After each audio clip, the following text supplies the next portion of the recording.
Shalom dan selamat pagi Bapak dan Ibu saudara-saudara yang dikasihi oleh Tuhan. Mari kita bersyukur kepada Tuhan untuk kasih dan kebaikan-Nya yang terus kita alami.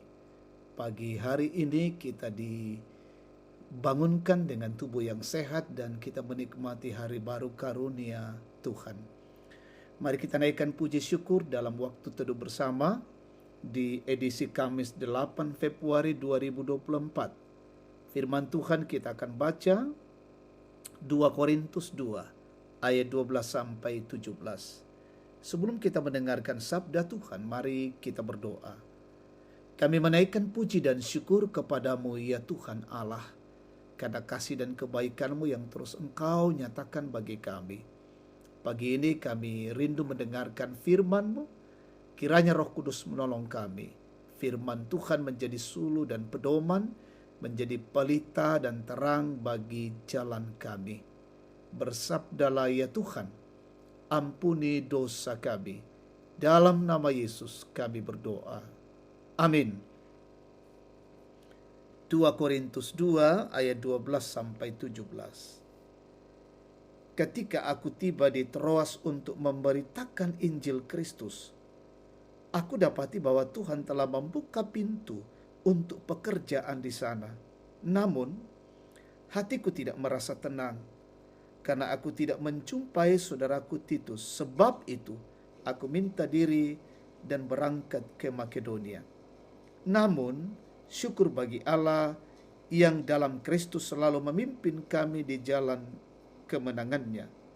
Dengan perantaraan kami, Ia menyebarkan keharuman pengenalan akan Dia di mana-mana. Sebab bagi Allah kami adalah bau yang harum dari Kristus di tengah-tengah mereka yang diselamatkan dan di antara mereka yang binasa. Bagi yang terakhir kami adalah bau kematian yang mematikan, dan bagi yang pertama bau kehidupan yang menghidupkan. Namun, siapakah yang sanggup menunaikan tugas yang demikian? Sebab kami tidak sama dengan banyak orang lain yang menjajakan firman Allah. Sebaliknya, dalam Kristus kami berbicara sebagaimana mestinya, dengan maksud-maksud murni atas perintah Allah dan di hadapannya. Amin. Tema kita hari ini, hamba Kristus yang tulus. Pesua malambuna Kristus. Saudara-saudara yang dikasihi oleh Tuhan, apa yang ada di dalam hati kita saat kita melayani Tuhan dan melakukan pekerjaannya? Ada orang yang tulus melayani karena mengasihi Tuhan. Tetapi ada pula orang yang melayani karena ingin membesarkan dirinya. Ia ingin terlihat hebat, ingin terlihat rohani, ingin menonjolkan kemampuan, dan mencari keuntungan pribadi. Kehadiran para guru palsu di jemaat Korintus merupakan ancaman bagi kehidupan orang beriman.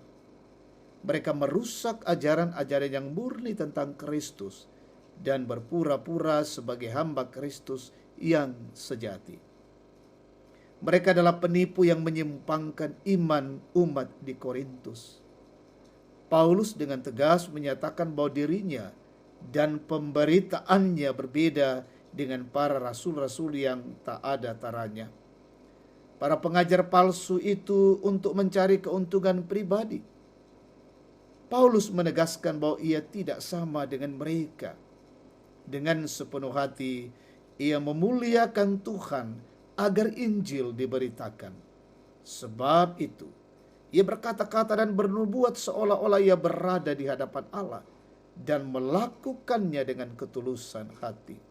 Lebih lagi, oleh karena ketulusan hati dan tujuan-tujuan yang murni dalam memberitakan Injil, Tuhan selalu membuka jalan bagi pelayanan mereka. Saudara-saudara, panggilan kita adalah untuk melayani Tuhan dalam kehidupan kita sehari-hari. Karena itu, usahakanlah kemurnian diri sebagai hamba-hamba Kristus, agar hidup kita dan pelayanan kita berkenan baginya. Layanilah Tuhan dengan ketulusan, bukan untuk mencari keuntungan pribadi, tetapi dengan maksud dan motivasi yang benar, yakni karena kita mengasihi Tuhan. Amin. Mari kita naikkan doa syukur kita. Terpujilah Engkau ya Tuhan Allah. Oleh karena kasih dan kemurahan-Mu, kami boleh mengalami hadirat-Mu pada pagi hari ini. Kami menikmati firman-Mu ya Tuhan. Tanamkanlah dalam hati dan pikiran kami, sehingga kami sungguh-sungguh melayani Tuhan.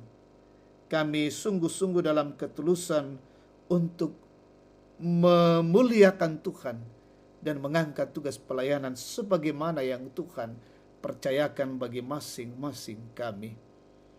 Bapa di dalam sorga, siara kehidupan kami hari ini, kami mohon pertolongan dan kasih-Mu.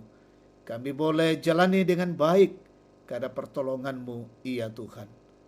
Segala aktivitas dan kegiatan-kegiatan kami hari ini, kiranya Tuhan memberkati kami. Peliharakanlah bangsa dan negara ini, pemimpin-pemimpin kami. Arahkan mereka untuk terus berdiri menjadi orang-orang yang menegakkan kebenaran dan keadilan, sehingga bangsa dan negara ini menjadi bangsa yang berdaulat, bangsa yang senantiasa dituntun oleh penyertaan Tuhan, dan kami menikmati kenyamanan dan kedamaian. Kami mendoakan umat Tuhan dimanapun berada. Tuhan berkati masing-masing mereka. Yang sakit Tuhan sembuhkan, yang berduka kiranya Tuhan menopang mereka. Bergumul Tuhan kiranya meneguhkan satu persatu. Yang berulang tahun kiranya mereka nyatakan syukur di hadapan-Mu dan Tuhan sempurnakan. Orang tua kami menikmati usia-usia indah, Tuhan berkati. Mendoakan saudara-saudara kami yang terus mencari pekerjaan, karuniakanlah. Yang sementara dalam bangku pendidikan, berkati, arahkan dan sehatkan dan cerdaskan mereka. Bahkan ya Tuhan, anak-anak-Mu dalam masa pertumbuhan yang masih kecil, berkati mereka semua. Pimpin kehidupan kami hari ini. Kami lewati hari ini dengan baik karena kasih dan pertolongan-Mu. Inilah doa syukur kami. Kami naikkan kepadamu dalam satu nama, Yesus Kristus, itu Tuhan dan Juru Selamat kami. Amin. Demikian waktu teduh pagi, Tuhan memberkati kita semua.